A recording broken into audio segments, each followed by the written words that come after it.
Good day to all of you. On behalf of the University Registrar's Office, I welcome everyone warmly. As the head of this esteemed institution, I am privileged to introduce our office and share the valuable services we provide.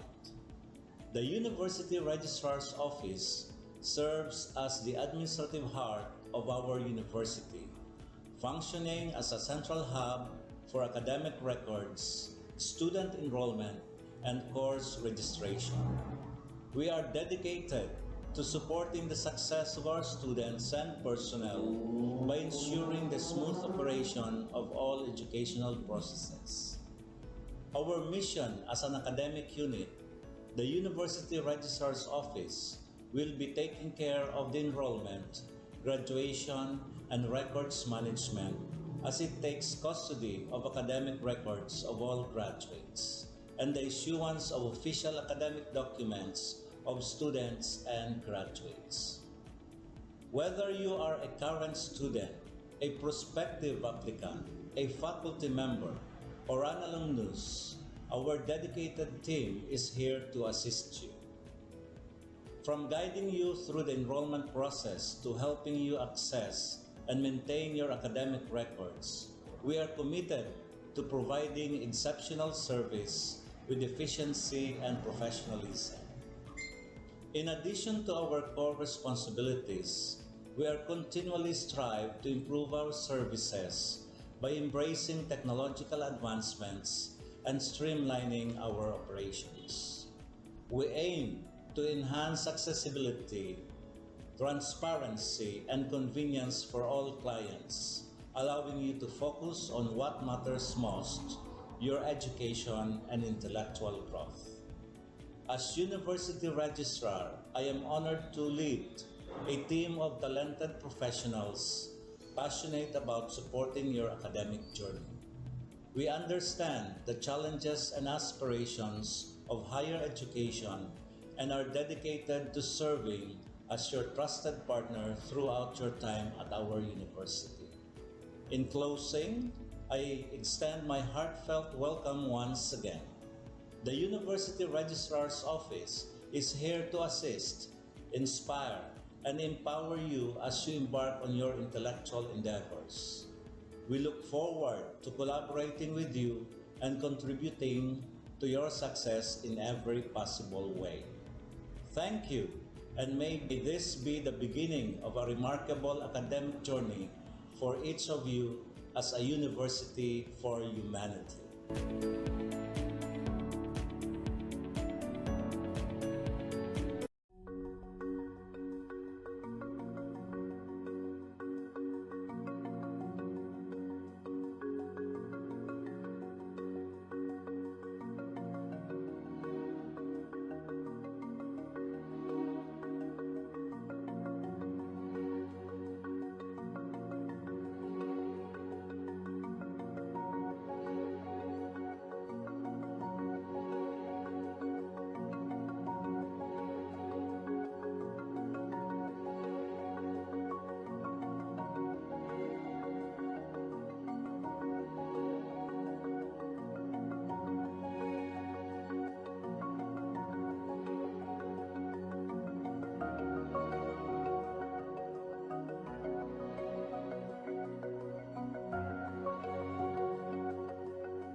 and probably one of the grandest in the entire nation.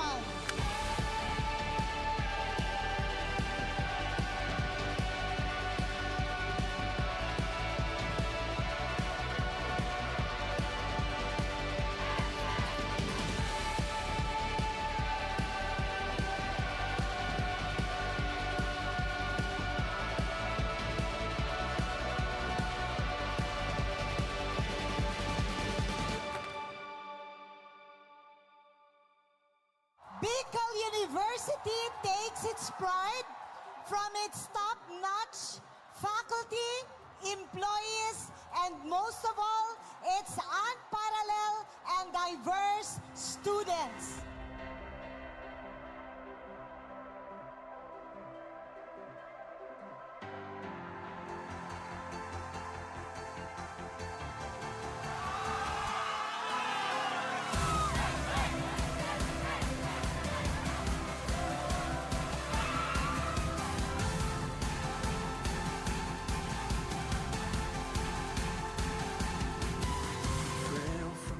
The Bicol University Olympics always coincides with my birthday season.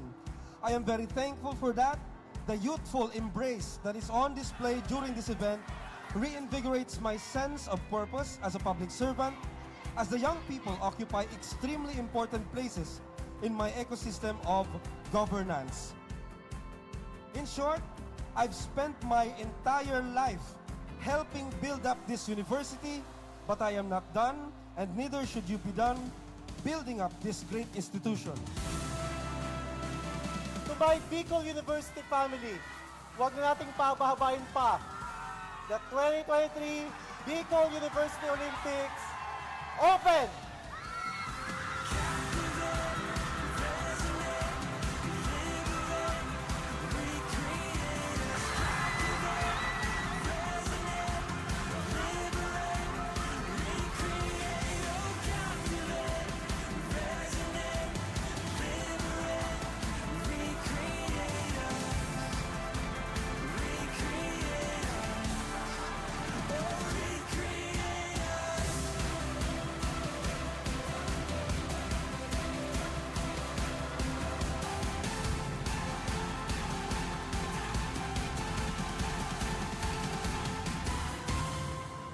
BU students have proven over the years na iba talaga pag taga-BU. Certified Uragon pag BU Wenyo. We're climbing higher, we'll touch the fire. It's all that we know, we'll never let go. We're wild and free, got all that we need. We're flying right through, yeah, that's what we do. We're fighting here, I see it so clear. We're up in the clouds like we're heroes. We came from the dust, we never gave up.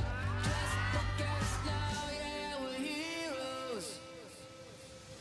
We won't ever give up now. I thank you for allowing me to witness this heart and will and spirit that you will demonstrate during these games. Thank you for all your birthday greetings. Mabuhay ang Bicol University. Thank you.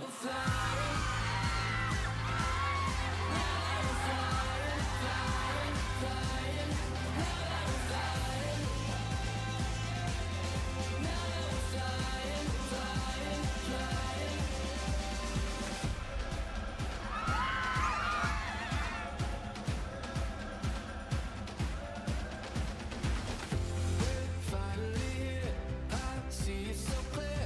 We're up in the clouds like we're heroes. We came from the dust, we never gave up. Just look at us now, yeah. Tandaan po natin, gaining friends and experience along is already a victory itself. May the force be with you all. Mabuhay ang Bicol University. Mabuhay ang BU Wenyos.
On this episode of Lingkod Bayan Diaries, ating tunghayan ang kwento ng isa sa ating mga honor awardees. To be a CSC Pag-asa Group Awardee is such an honor. Hindi namin siya inasahan, so we just wanted to put names on the innovations na naibigay namin sa Davao de Oro. Ako po si Joycel R. Odi, Provincial ICT Officer ng Provincial Government of Davao de Oro, Team Leader ng eGov Technical Team. I'm George Danhil M. Duran, Computer Programmer 3. Ako po si Mr. Wilfredo M. Galagala, Information Technology Officer 2. Ako po si Antonio Isimini, Information Technology Officer 2. Ako po si Antonio Salarda Jr., Computer Maintenance Technologist 2. Kay eGov Technical Team are employees of the Provincial ICT Office of the Provincial Government of Davao de Oro. So kami yung gumagawa ng mga systems and innovations and nagsusupport din sa mga na-implement na mga systems sa iba't ibang departamento ng probinsya. Marami kaming projects, actually our systems number up to 40. Especially during the pandemic, so doon talaga nakita on how useful ICT was. During that time, challenge talaga yung team to produce projects to sustain yung online na operations. So on our part, we tried exploring open source technology. Tapos marami kaming ina-explore na networks. So first yung system is yung CallDedoc. It's a teleconsulting system na na-implement during the COVID. When the OPD services, yung outpatient department services were stopped, nag-resort to teleconsulting. Another project mentioned is yung COVID testing information system. So just like any typical molecular laboratory na systems, ito ay data bank ng mga specimens na tinitest, tapos nagbibigay yung system ng result ng mga test. During pandemic, nagamit talaga siya kasi kailangan validated yung result, so QR coded yung aming test result. Isang very challenging project namin is yung household profiling and needs assessment. So kailangan merong list ng mga possible recipients ng bigas, and then wala kaming updated list nun. So kailangan in 1 month's time makaproduce kami ng system kasi magro-roll out ng survey sa buong probinsya. Nag-try akong mag-tap sa isang UN organization, yung UNDP. Tapos, nag-request ako kung pwede ba kaming turuan on how to do survey using Kobo Collect. And we were blessed, kahit wala kaming formal agreement, no monetary considerations, tinuruan nila kami. And in 1 month's time, na-produce namin yung app. Then after that, dire-diretso na po. Hindi rin namin ma-imagine na in 6 months' time, nakandak yung survey using employees only of the provincial government. So nakamobilize kami ng mga 200 plus enumerators. Talagang nilibot yung entire province, 236 barangays, bahay-bahay yan. Tapos nakuha namin yung data with maps. Na mapping namin yung mga households. So and very appreciated po yung output ng systems. Kami nasa LGU, na-feel namin yung need na dapat ma-institutionalize yung ICT departments. Nasa digital age na tayo, so hindi pwedeng hindi tayo mag-upgrade or mag-adapt ng ICT. So basically, yung ICT, nagagamit siya para ma-optimize yung ating mga processes. Aside from that, yung interconnectivity, interoperability ng different offices, napapadali yun through ICT. So, talagang dapat i-leverage yung ICT ng any organization, not just the government. Kung mapansin nyo, lahat ng developed countries is naka-leverage talaga sila sa ICT. Maraming magaling sa Philippines, medyo may problema lang tayo dun sa interconnectivity and interoperability. Kasi parang nangyari, parang kanya-kanya yung mga LGUs, kanya-kanyang innovations. And if you can see from the national, paiba-iba yung mga systems hanggang dun sa baba. So, yun din isa sa panawagan namin, sana magkaroon ng uniform na standards and protocols in developing systems para hindi masayang yung mga efforts ng mga nasa baba. Okay, my message to my fellow public servants, so let us continue to be a gift.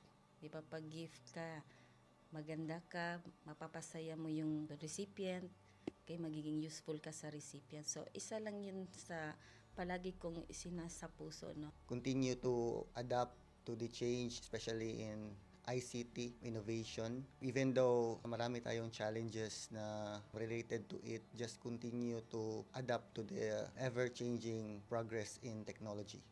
Kaya ang masabi ko lang sa mga kawani ng gobyerno, kung trabaho tayo, gawin natin talaga yung nasa puso natin. Gawin mo lang ang dapat mong gawin upang kung ano mang gusto mong maitulong para sa bayan.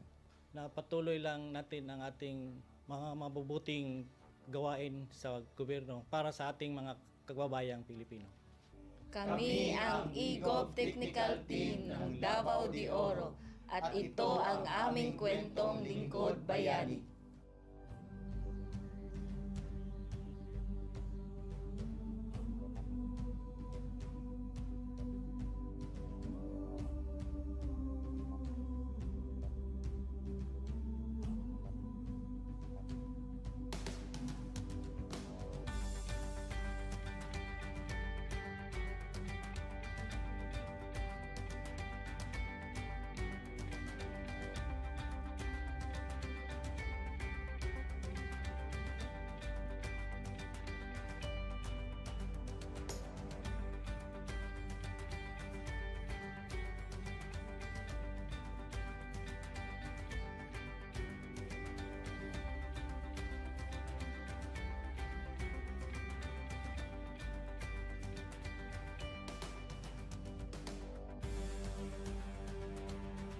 Inyong natunghayan ang kwento ng ating Lingkod Bayani.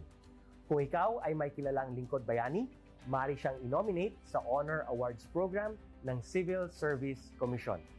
For nomination procedures, go to www.csc.gov.ph. See you on the next episode of Lingkod Bayan Diaries.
Hanggang kailan ako maghihintay na makasama ka? Muli sa buhay ko, puno ng paghihirap. At laging ikaw lang ang umapawi sa mga luha. Naglalagay ng ngiti sa mga labi. Di mapigilan ang pag-isip sa ligan. Nahulog ang loob sa iba. Nagkakamali sa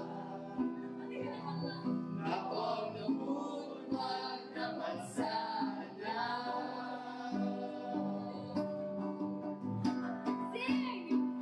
Umuwi ka na, baby.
Kapag naalala,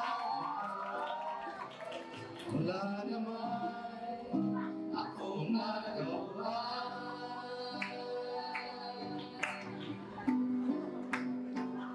Umuwi ka na, baby. Ako sanay na wala ka. Mahirap ang mag-isa. At sa gabi na hanap kita. Hanggang kailan ako maghihintay na makasama ka. Muli sa buhay ko, puno ng paghihirap. At laging ikaw lang ang umapawi sa mga luha. Naglalagay ng ngiti sa mga labi. Di mapigilan ang mag-isip.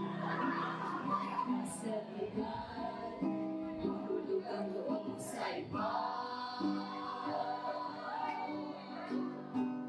Nakakaalisa na kung lubog wag naman sana.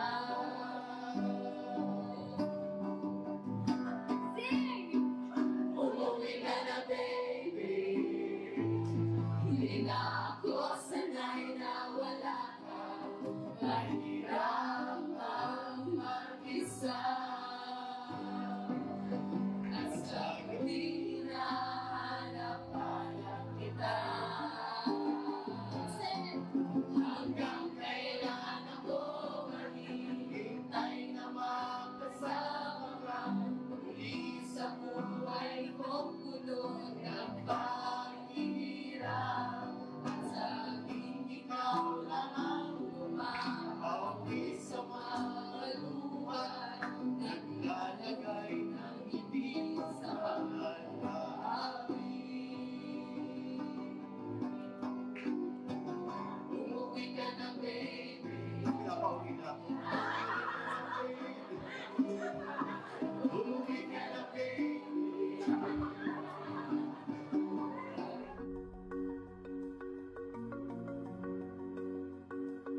On this episode of Lingkod Bayan Diaries, ating tunghayan ang kwento ng isa sa ating mga honor awardees.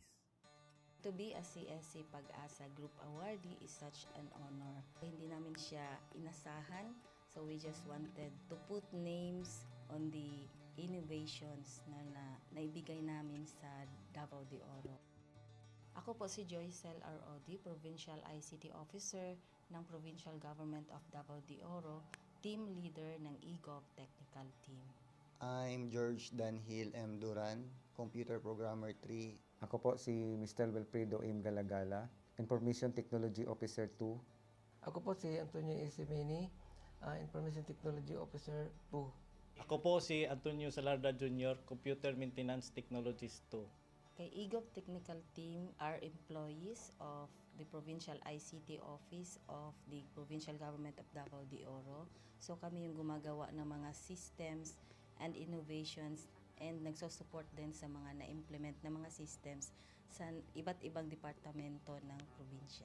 Marami kaming projects, actually our systems number up to 40. Especially during the pandemic, so doon talaga nakita on how useful ICT was. During that time, challenge talaga yung team to produce projects to sustain yung online na operations. So on our part, we tried exploring open source technology. Tapos marami kaming ina-explore na networks. So first yung system is yung CallDedoc. It's a teleconsulting system na na-implement during the COVID. When the OPD services, yung outpatient department services were stopped, nag-resort to teleconsulting. Another project mentioned is yung COVID testing information system. So just like any typical molecular laboratory na systems, ito ay data bank ng mga specimens na tinitest, tapos nagbibigay yung system ng result ng mga test. During pandemic, nagamit talaga siya kasi kailangan validated yung result, so QR coded yung aming test result. Isang very challenging project namin is yung household profiling and needs assessment. So kailangan merong list ng mga possible recipients ng bigas, and then wala kaming updated list nun. So kailangan in 1 month's time makaproduce kami ng system kasi magro-roll out ng survey sa buong probinsya. Nag-try akong mag-tap sa isang UN organization, yung UNDP. Tapos nag-request ako kung pwede ba kaming turuan on how to do survey using Kobo Collect. And we were blessed, kahit wala kaming formal agreement, no monetary considerations, tinuruan nila kami. And in 1 month's time, na-produce namin yung app. Then after that, dire-diretso na po. Hindi rin namin ma-imagine na in 6 months' time, nakandak yung survey using employees only of the provincial government. So nakamobilize kami ng mga 200 plus enumerators. Talagang nilibot yung entire province, 236 barangays, bahay-bahay yan. Tapos nakuha namin yung data with maps. Na mapping namin yung mga households. So and very appreciated po yung output ng systems.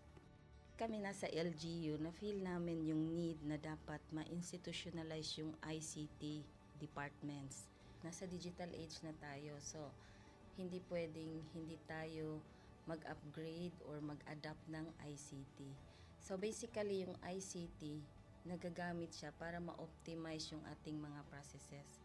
Aside from that, yung interconnectivity, interoperability ng different offices, napapadali yun through ICT. So, talagang dapat i-leverage yung ICT ng any organization, not just the government.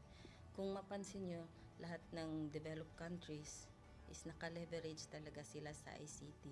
Maraming magaling sa Philippines, medyo may problema lang tayo dun sa interconnectivity and interoperability kasi parang nangyari, parang kanya-kanya yung mga LGUs, kanya-kanyang innovations.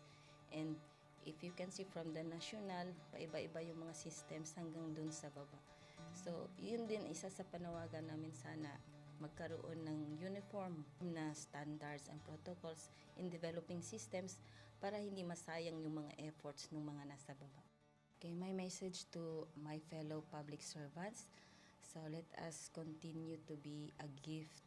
Di ba, pag gift ka, maganda ka, mapapasaya mo yung recipient, kay magiging useful ka sa recipient. So, isa lang yun sa palagi kong isinasa puso, no? Continue to adapt to the change, especially in ICT innovation. Even though marami tayong challenges na related to it, just continue to adapt to the ever-changing progress in technology.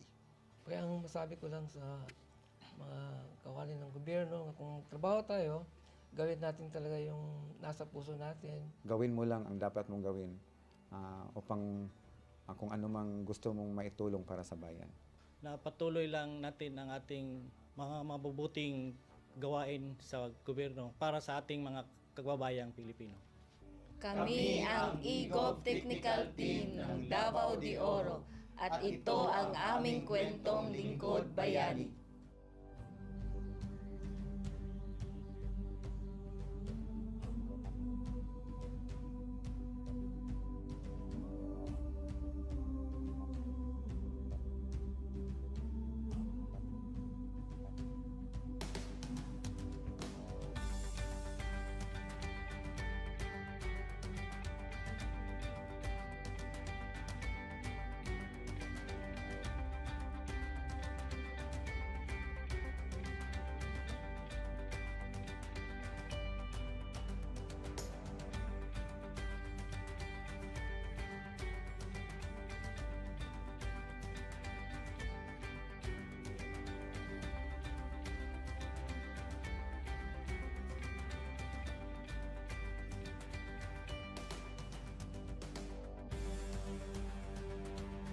Inyong natunghayan ang kwento ng ating lingkod bayani.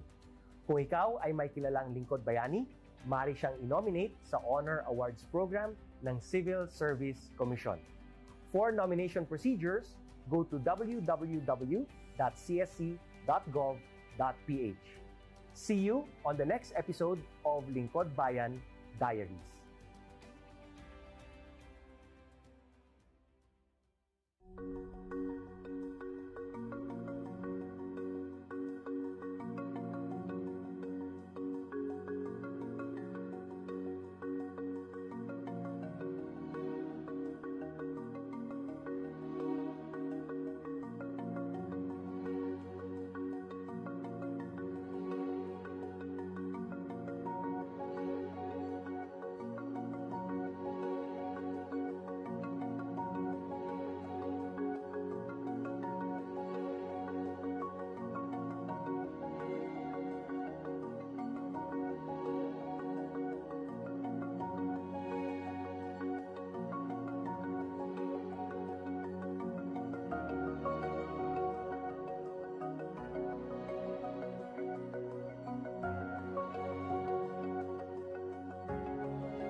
day to all of you.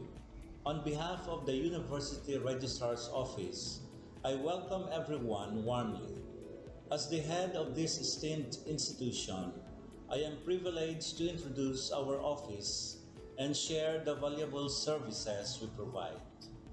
The University Registrar's Office serves as the administrative heart of our university, functioning as a central hub for academic records, student enrollment, and course registration. We are dedicated to supporting the success of our students and personnel by ensuring the smooth operation of all educational processes. Our mission as an academic unit, the University Registrar's Office, will be taking care of the enrollment, graduation, and records management as it takes custody of academic records of all graduates and the issuance of official academic documents of students and graduates. Whether you are a current student, a prospective applicant, a faculty member, or an alumnus, our dedicated team is here to assist you. From guiding you through the enrollment process to helping you access and maintain your academic records, we are committed to providing exceptional service with efficiency and professionalism. In addition to our core responsibilities, we are continually strive to improve our services by embracing technological advancements and streamlining our operations. We aim to enhance accessibility, transparency, and convenience for all clients, allowing you to focus on what matters most, your education and intellectual growth. As University Registrar, I am honored to lead a team of talented professionals passionate about supporting your academic journey. We understand the challenges and aspirations of higher education and are dedicated to serving as your trusted partner throughout your time at our university.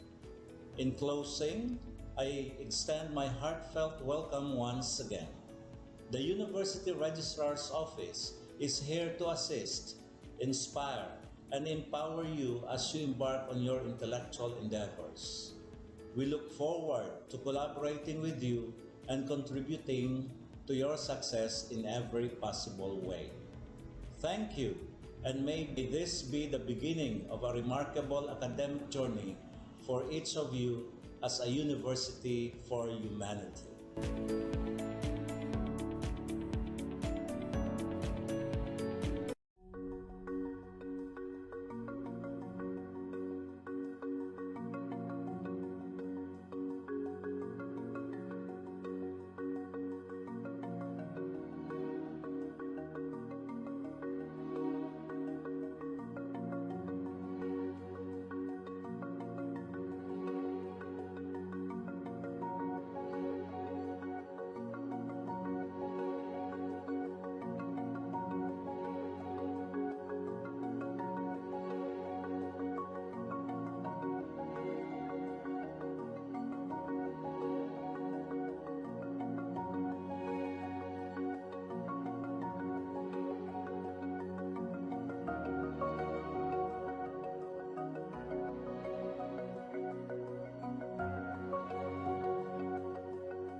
This is the biggest sporting events in the entire Bicol region and probably one of the grandest in the entire nation.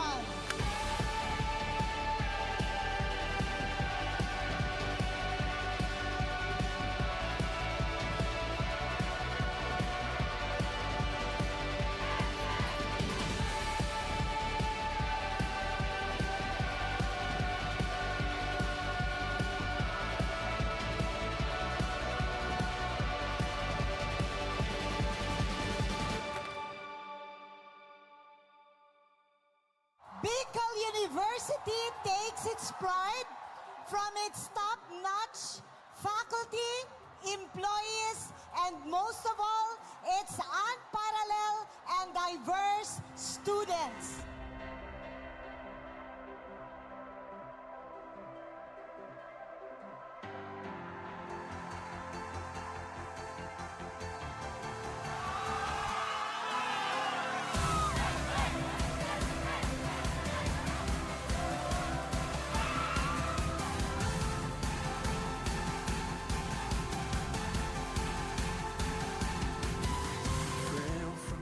The Bicol University Olympics always coincides with my birthday season. I am very thankful for that.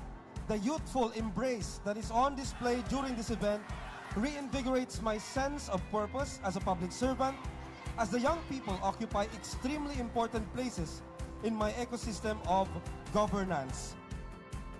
In short, I've spent my entire life helping build up this university, but I am not done, and neither should you be done building up this great institution. To my Bicol University family, huwag na nating pabahabain pa. The 2023 Bicol University Olympics open!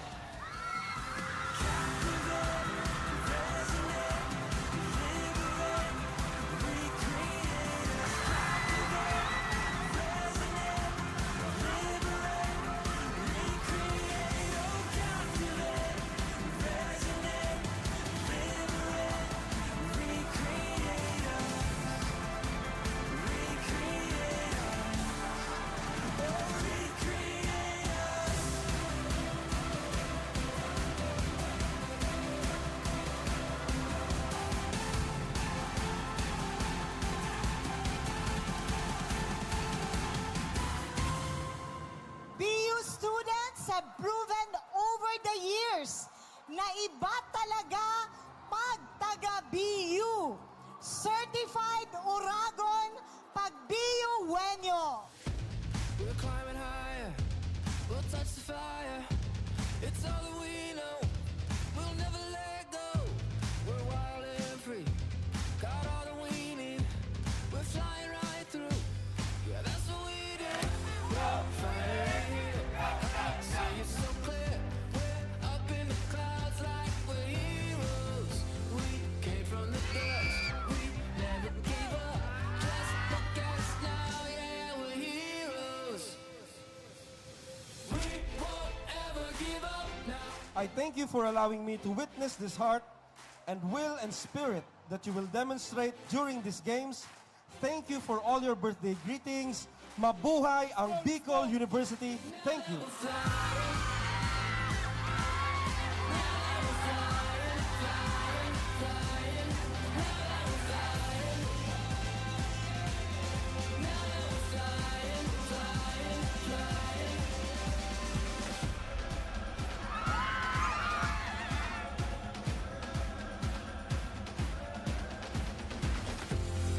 Finally here, I see it so clear.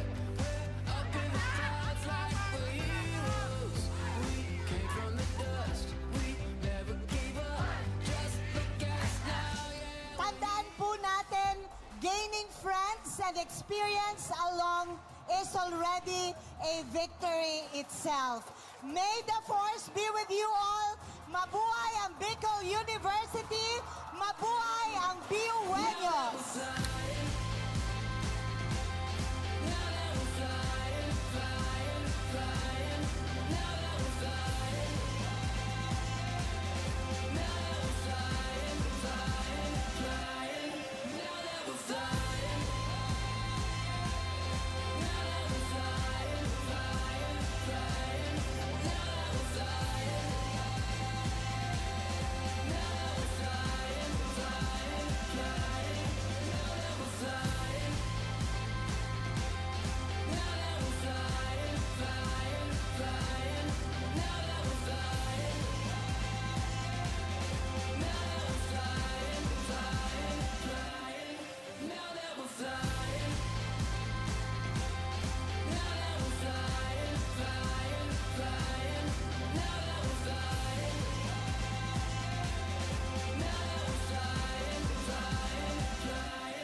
Wala naman akong magawa.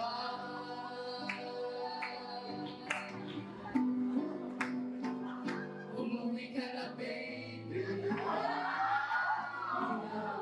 Sanay na wala ka. Mahirap ang mag-isa.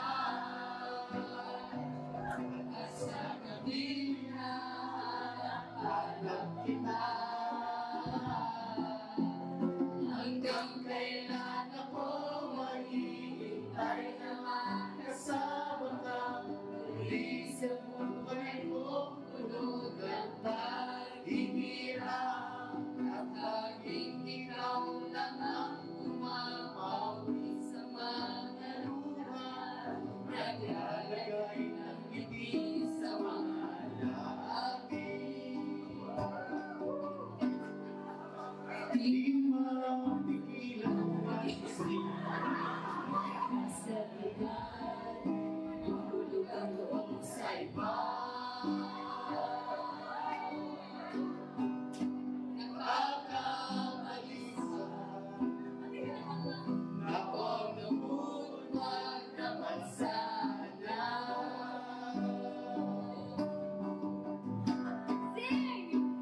Umuwi ka na, baby.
On this episode of Lingkod Bayan Diaries, ating tunghayan ang kwento ng isa sa ating mga honor awardees. To be a CSC Pag-asa Group Awardee is such an honor. Hindi namin siya inasahan, so we just wanted to put names on the innovations na naibigay namin sa Davao de Oro. Ako po si Joycel R.O.D., Provincial ICT Officer ng Provincial Government of Davao de Oro, Team Leader ng eGov Technical Team.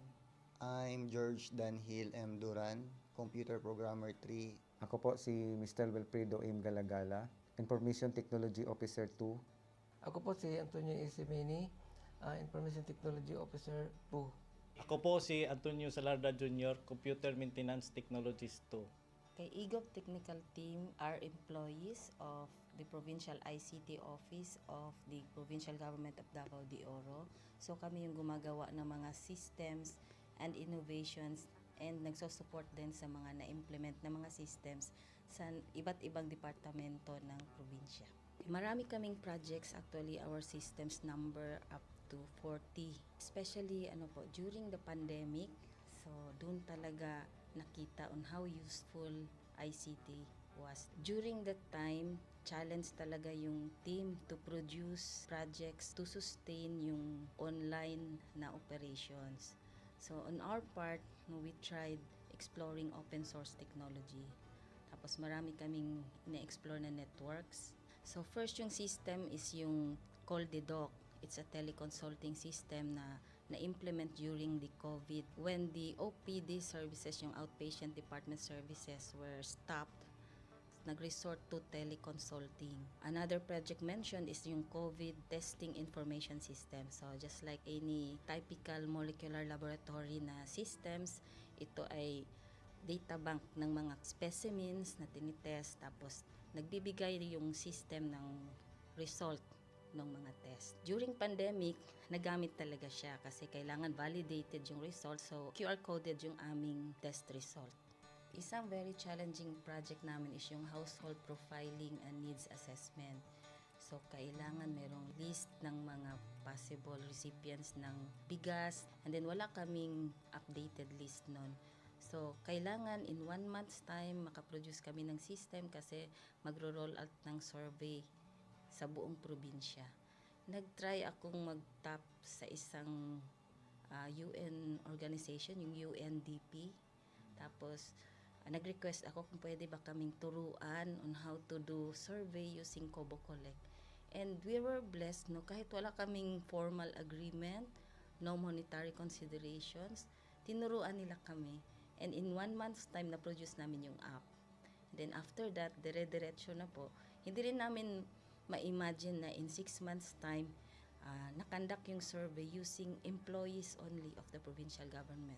So nakamobilize kami ng mga 200 plus enumerators. Talagang nilibot yung entire province, 236 barangays, bahay-bahay yan. Tapos nakuha namin yung data with maps. Na mapping namin yung mga households. So and very appreciated po yung output ng systems.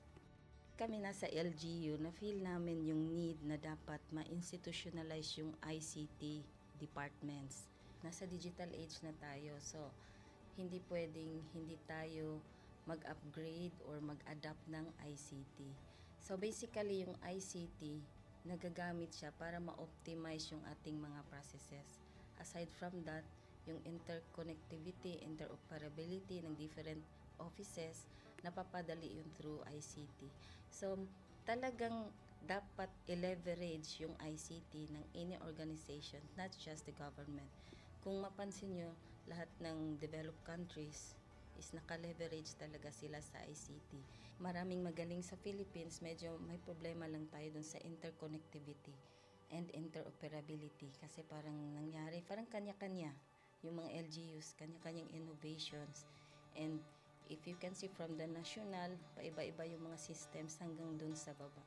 So, yun din isa sa panawagan namin sana magkaroon ng uniform na standards and protocols in developing systems para hindi masayang yung mga efforts ng mga nasa baba.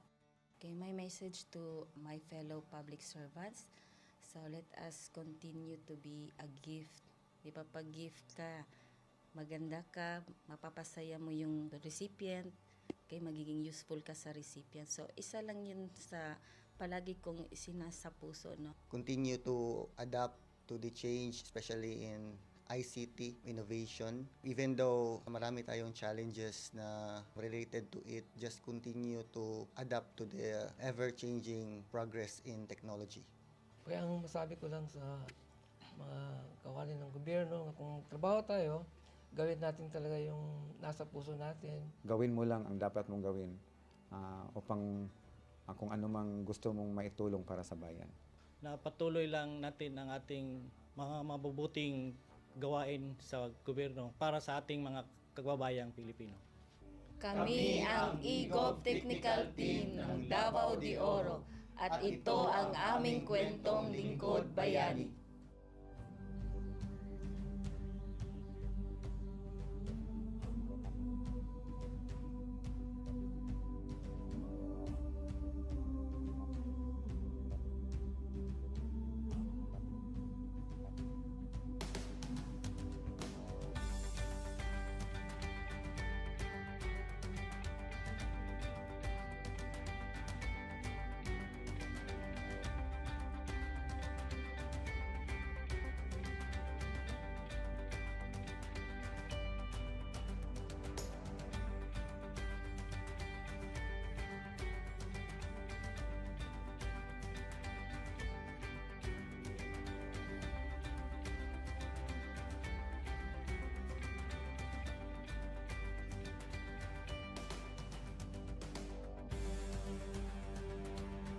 Inyong natunghayan ang kwento ng ating lingkod bayani.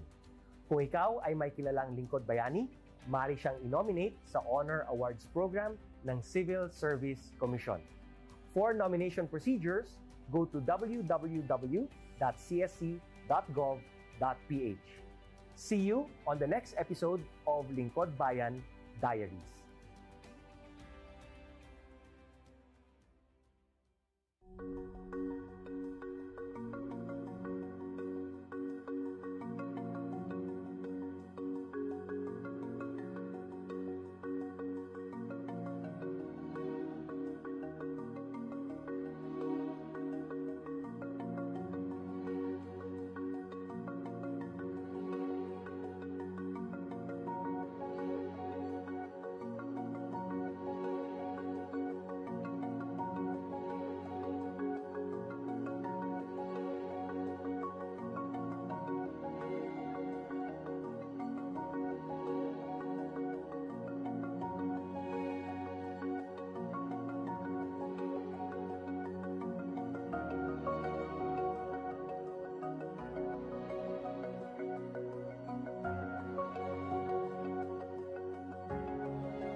Good day.